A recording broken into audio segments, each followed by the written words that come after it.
प्रितीच्या बाबणीनो तुमकां सगल्यांक देव बरो दीस दिवं म्हणटा.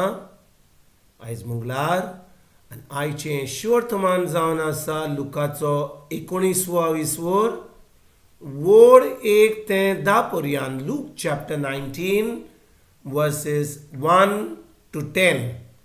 आनी आतां आमी पयलें देवाचें उतर आयकुया.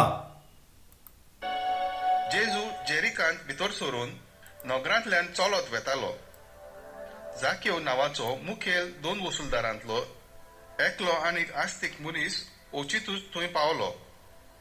जेजू कोण तो जाकेव पळोवंक सोदतालो, पूण आंगान मोटवो देखून लोकांचे खेटीक लागून ताच्यान नजो जालें. त्या पासत जेजूक पळोवचे खातीर तो फुडें धांवन वचून एका रुमडीच्या झाडार चडलो, कित्याक जेजू ते वाटेन वेचो आसलो. आनी ताका पळोवन म्हणलें, जाकेव बेगीन देंवून ये, तो रास म्हाका तुमगेर वचून रावंक जाय.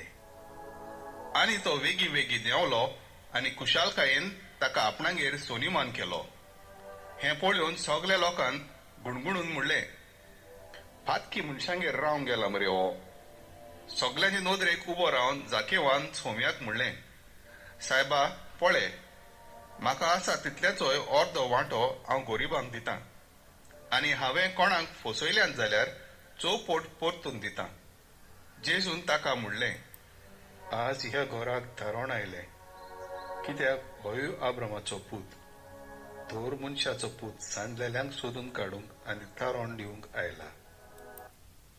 प्रितीच्या बाबणीनो, आयज जें शिवर्तमान आमी आतांच आयकलां तातूंत आमी जेजू आनी जाकब बरोबर हें जें तें दोगूय मेळ्ळे ताजे विशीं आयज आमी शिकता. आनी कितें घडलें?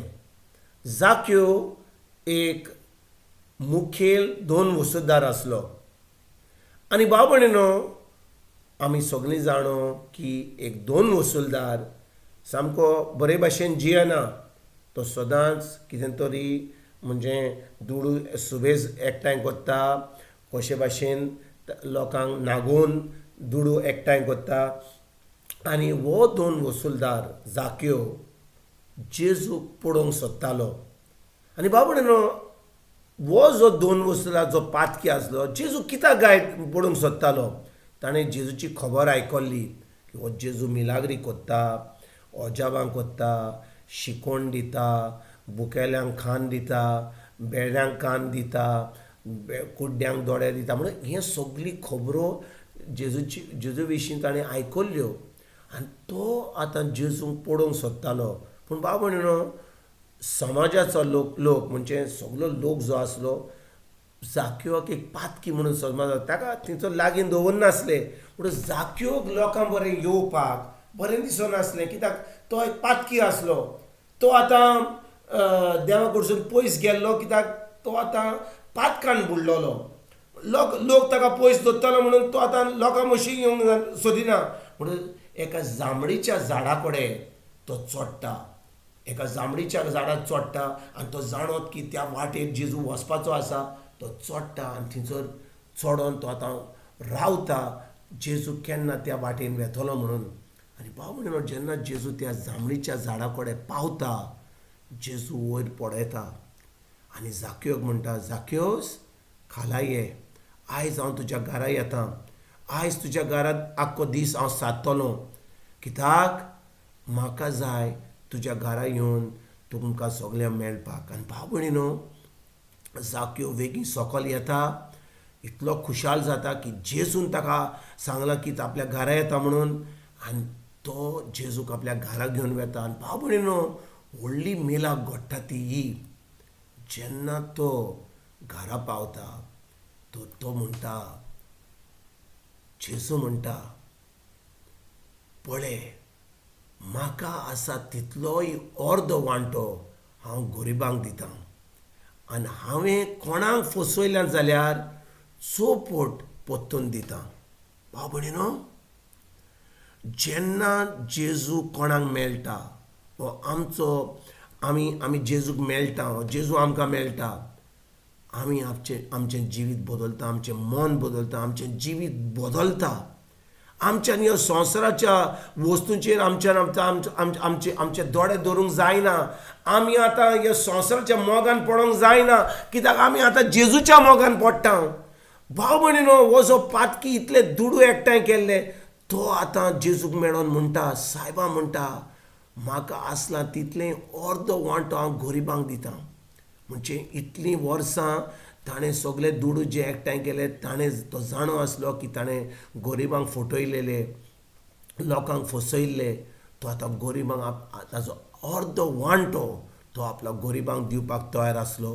आनी ज्या लोकांक फसयल्यात तो चौपट, म्हणजे फकत तांकां पोत्तून दिवपाक न्हय, 4 पाटी तांकां तितले फटयल्ले तो दिवपाक तयार जालो. आनी भाव भयणीनो, आयज जेजू आमकां सांगता की खरेपणी आमी तो आमकां मेळत जाल्यार, आमी ताका मेळत जाल्यार आमचें जिवितूय ज्या भाशेन जाकयाचें बदल्लें त्याच भाशेन आमचेंय बदलता. कित्याक भाव भयणीनो, जो कोण जेजूक मेळटा, ताचें उतर आयकता, ताच्या उतरा प्रमाणे चलता, तो जेजूक मेळटा. कित्याक जो कोण उतर पाळटा ताची जिवीत बदलता. ना तर भाव भयणी आमी फकत धर्मान बुडटा, आमी इगोर्जेक वेता, देवस्पण करता, मिसाक वेता, तेर्स करता, लादाई करता, सगळें देवस्पण करता, पण आमचो संबंद जेजूशी घट ना. कित्याक आमी ताच्या उतरा प्रमाणे चलना. तर आयज भाव भयणीनो, आमी खरेपणी आमच्या जिवीत बदलूंक जाय जाल्यार, आमी एक सर्गीचें सूख भोगूंक जाय जाल्यार आमची चोत्रां ह्या संवसाराचेर काडून आमी जेजूचेर दवरया, ताच्या उतराचेर दवरया, ताच्या उतरा प्रमाणे चलोंक आमी शिकोया. आनी जेन्ना आमी ताच्या उतराचे प्रमाणे शिकता, ताच्या उतरा प्रमाणे आमी चलता, भाव भयणीनो, आमी खरेपणी एक जैतिवंत जिवीत जिवंक पावतले. देवान जाकेवसाक सोडूंक ना.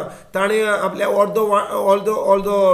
अर्दें जें हाडलें ताचे कडेन दूड तें गरिबांक दिवन आनी चौपट पत्तून करून तो आतां गरीब जावंक ना. तो एकदम बरो मनीस जालो, तो जेजूचो शीश जालो. आनी आयज भाव भयणीनो, आमी जेन्ना जेजूच्या उतरा प्रमाणे चलता, आमी जेजूचे शीश जावंक पावतले. आमी एक दीस सासणाचें सूख ताचे बरोबर भोगूंक आमी पावतले.